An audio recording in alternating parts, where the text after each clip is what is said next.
Okay, thinking of playing. The battle is Fontenoy, 1745. The victories of Marechal de Saxe. Victus, historical game collection. Looks like copyright 2011. So I'll go ahead and talk about the special rule for this formation here. Let's see here, the House of the King. The units of the House of the King, Pentiev formation right here, the white formation.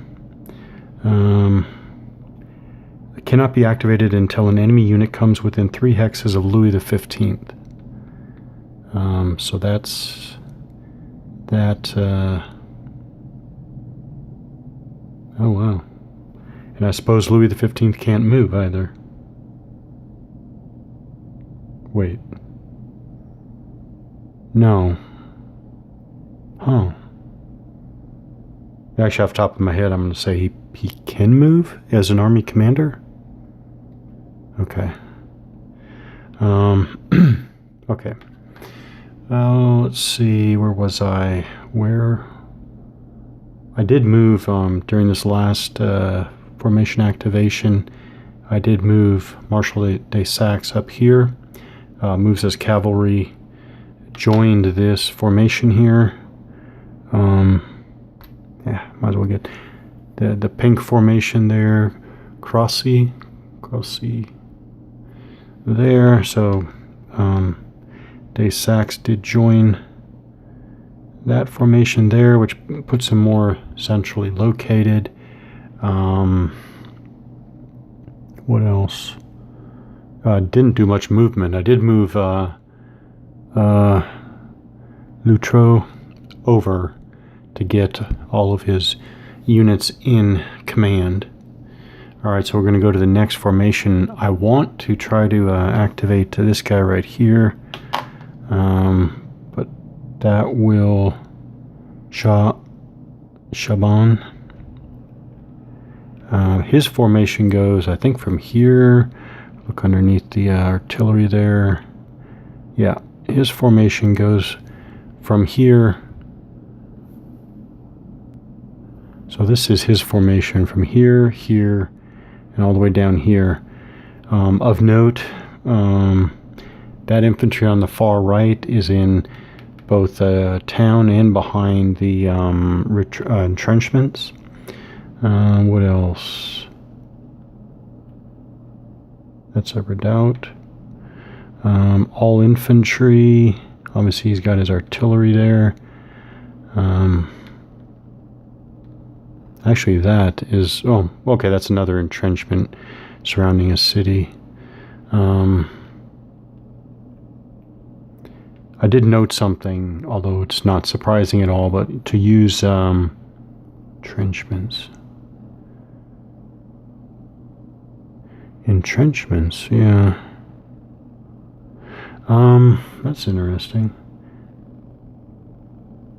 Oh, these are separate. I think I was reading the terrain effects table wrong.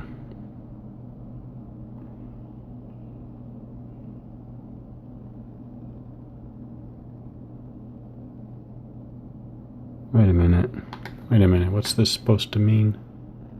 Alright, I'm going to take a closer look at... these are the kinds of games to have important stuff embedded in the charts, which is not really a problem in my opinion. Okay, for town, the flank hexes of the infantry occupying these hexes are considered like frontal hexes, so they don't have flanks, basically. That is significant. Like this unit here has 2 rear hexes but 4 front hexes, because it's in the town. Okay. Slope, this is important, but then I realized I don't see any slopes in this battle, on this battlefield, which makes me think that the slopes are yeah, actually it's not, I don't think it's on this map, so it must be on the other, on the Laufeld battlefield has these slopes, because slopes on are also automatic disorganization along with the cut trees. Now, what I'm looking at here is redoubt, entrenchments, fortification. The units occupying these hexes, it is all types, have 6 frontal hexes. If the redoubt of the fortification doesn't extend all the hexes, only the sides containing this type of terrain are frontal hexes. Okay.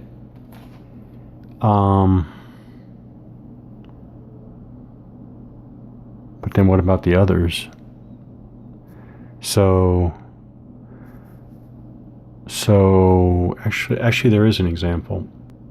So here's an example where I can look at just the entrenchments. So I think what they're saying is here the entrenchment is on 4 hex sides. So, well, why wouldn't you just place your unit like that? Then you have the 2 front for the unit, and all these hexes across the entrenchment are considered frontal hexes. The units occupying these hexes have... Oh, I probably shouldn't have gone down this rabbit hole. Have 6 frontal hexes. If the redoubt of the fortification, there aren't fortifications on this map, assuming the translation is correct. We have entrenchments, and we have we have the redoubt pieces. Oh, I probably shouldn't have gone down this rabbit hole.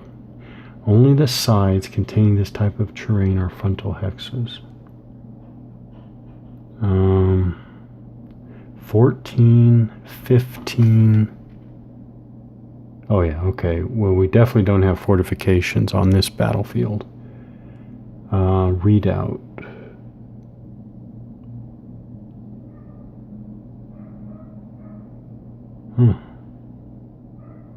Well, I actually got to a point where I have no idea what was intended here. All right, I'm moving on. I wasn't supposed to get into all this. All right, I'm gonna try to activate this formation here on the French right.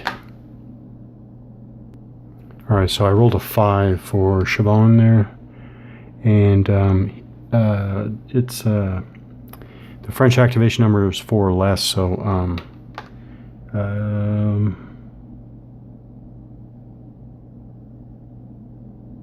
and the only way to make this a pass is if Marshal de Saxe, the army commander, was stacked with him, but he's not. So that is a non-activation. So I guess I can. No, I guess I'll do this in order. I'll flip when he's done. Okay, so we have to move routed units, but Chabon doesn't have any routed units. Then he can change the facing of an artillery unit. I think I want to leave the artillery. Oh man, there's an example of.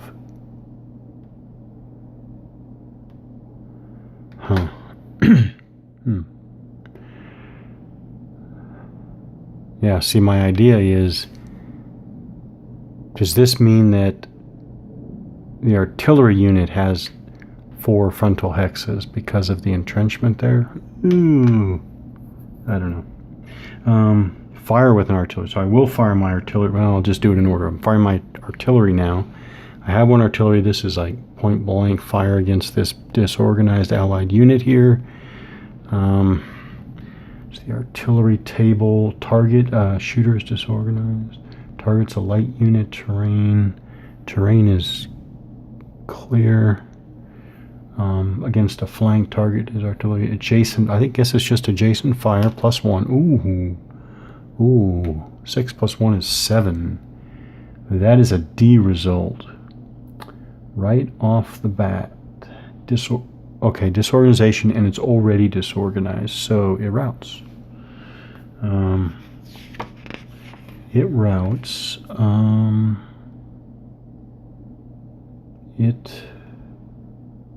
It routes.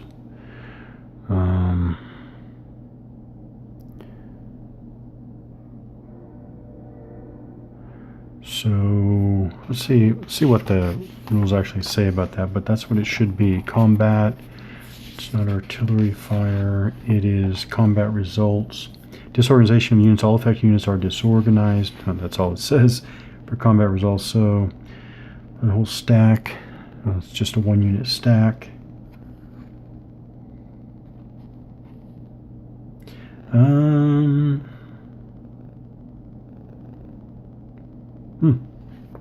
So disorganization. So I do go all the way to the unit morale chapter and go right to the point again.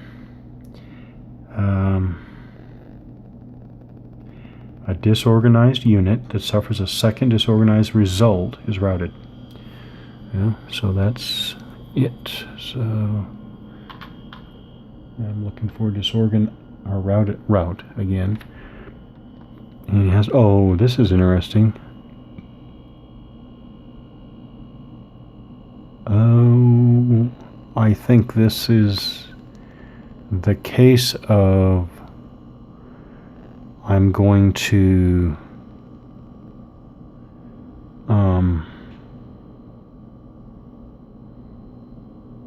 okay. I think I have to go through the route procedure here. So I think this is a case where the retreating unit goes back 3, 1, 2, 3, and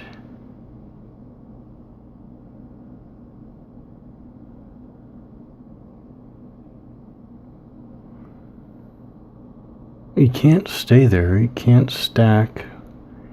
Couldn't stack infantry with cavalry anyways. So I think he goes back 1 more hex. And then stream. Yeah, we can pass streams. So now I think this unit is oh, okay, they're just disorganized. I was about ready to route them, but if they were already disorganized, then they would route. They are disorganized.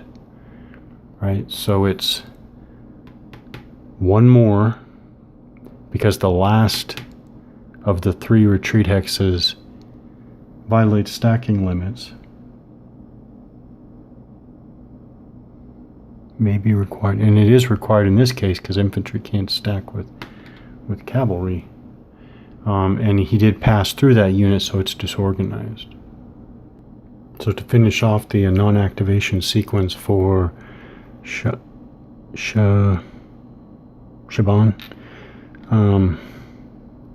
the formation leader can move. He moves his cavalry. He is actually going to move over here.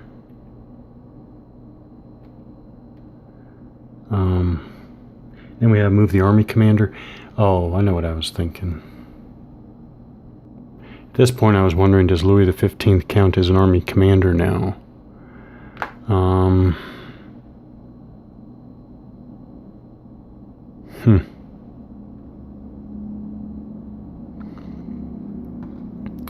I'm going to assume that he does. I'm going to move him here.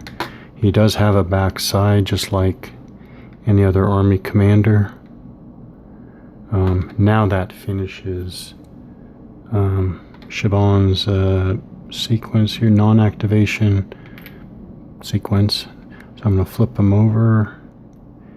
And now, who does that leave? Oh, that actually is all the French. Oh no, there's one under here, but I don't want to do anything with him. But I think you still have to try to activate him, because you always have to move routed units.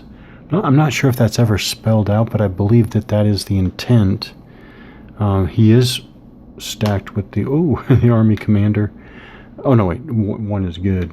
So he activates, but I didn't want to do anything with him. But I'll go through this all step by step. So they haven't moved. He doesn't have any routed units.